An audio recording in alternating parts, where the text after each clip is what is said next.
Red book AP పాలిటిక్స్లో ఇదో hot subject. దీనికి సంబంధించే అధికార ప్రతిపక్ష నాయకుల మధ్య తరచూ ఆరోపణలు, సవాళ్లు ఆ పర్వం నడుస్తూ ఉంటుంది. మంత్రి లోకేష్ ప్రతిపక్షంలో ఉన్నప్పుడు ఈ రెడ్ బుక్ ఓపెన్ చేస్తే ఇప్పుడు టీడీపీ నాయకులు కొందరు లోకల్ బుక్స్ని ఓపెన్ చేస్తున్నారు. సో పైగా లోకేష్ తన రెడ్ బుక్ని క్లోజ్ చేసినా నేను మాత్రం సంగతి తేలేదాకా మూసే ప్రసక్తే లేదని అంటున్నారట గుంతకల్ ఎమ్మెల్యే గుమ్మనూరు జయరాం. ఇబ్బంది పెట్టిన ఇతరితర వ్యవహారాలు నడిపిన వారి పేర్లు తన బుక్లో నోట్ చేశారని, వాళ్ళ సంగతి తేల్చేదాకా ఆ పుస్తకం తెరిచే ఉంటుందని కూడా సన్నిధుల దగ్గర ఆయన అంటున్నారట. సో అయితే మామూలుగానే కేర్ ఆఫ్ కాంట్రవర్సీ అనే పేరున్న గుమ్మనూరు ఇప్పుడు రెడ్ బుక్ వ్యాఖ్యలతో మరోసారి టాక్ ఆఫ్ ది పాలిటిక్స్ అయ్యారు. వైసీపీ తరఫున 2 సార్లు ఎమ్మెల్యేగా గెలిచి ఒకసారి మంత్రిగా కూడా పనిచేశారు గుమ్మనూరు జయరాం. 2024 ఎన్నికల సమయంలో టీడీపీలో చేరి 3వ విడత ఎమ్మెల్యే అయ్యారు ఆయన. అయితే తన సొంత నియోజకవర్గంలో సీటు దక్కక పక్కనే ఉన్న గుంతకల్లో పోటీ చేసి గెలిచారు. సో మొదట్లో గుమ్మనూరును గుంతకల్లో టీడీపీ నేతలు తీవ్రంగా వ్యతిరేకించారు. సో అది చూసి టీడీపీకి కూడా అనవసరంగా ఇచ్చామా అనుకున్న సందర్భాలు కూడా లేకపోలేవు. ఆర్థిక అంగబలంతో నెట్టుకొచ్చారు ఫైనల్గా.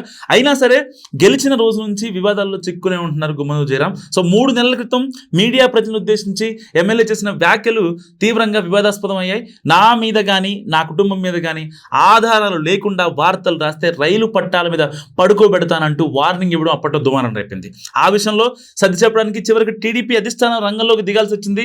ఎమ్మెల్యే వ్యాఖ్యల్ని పార్టీ పెద్దలు ఖండించడంతో పాటు ఆయన్ని వివరణ కోరినట్టు కూడా సమాచారం. అప్పట్లో ఆయన కూడా ఎక్స్ప్లెనేషన్ ఇచ్చారు. ఇవన్నీ మరొక ముందే మరోసారి వివాదాస్పద వ్యాఖ్యలు చేశారు ఎమ్మెల్యే. స్థానిక సంస్థల ఎన్నికల లోపు వైసీపీ నాయకులంతా టీడీపీకి జేజేలు కొడితే సరి, లేదంటే తోక కత్తిరించి సున్నం పెట్టే రోజు వస్తుందని వార్నింగ్ ఇచ్చేశారు. సంస్థాగత ఎన్నికలపై పార్టీ శ్రేణులతో జరిగిన సమావేశంలో గుమ్మనూరు చేసిన ఈ వ్యాఖ్యలు తీవ్ర వివాదంగా మారాయి. రాబోయే స్థానిక సంస్థల ఎన్నికల్లో సర్పంచ్, ఎంపీటీసీ సభ్యులుగా మన వాళ్ళని గెలిపించుకోవాలని పిలుపునిచ్చారు ఆయన. సో అక్కడి వరకు బాగానే ఉన్న వచ్చే ఎన్నికల్లో వైసీపీ నాయకులు ఎవరు నామినేషన్ వేయకుండా చూసుకోవాలని కూడా అనడం ఇప్పుడు వివాదానికి దారితీస్తుంది. గత ఎన్నికల్లో తనను రౌడీ, గూండా, కూనీకోరు అన్నా కానీ తాను అందరినీ ప్రేమించారని, స్థానిక సంస్థల ఫలితాల్లో తేడా వస్తే తానేంటో చూపిస్తానంటూ సొంత పార్టీ నాయకులకు వార్నింగ్ ఇచ్చారు గుమ్మనూరు జయరాం.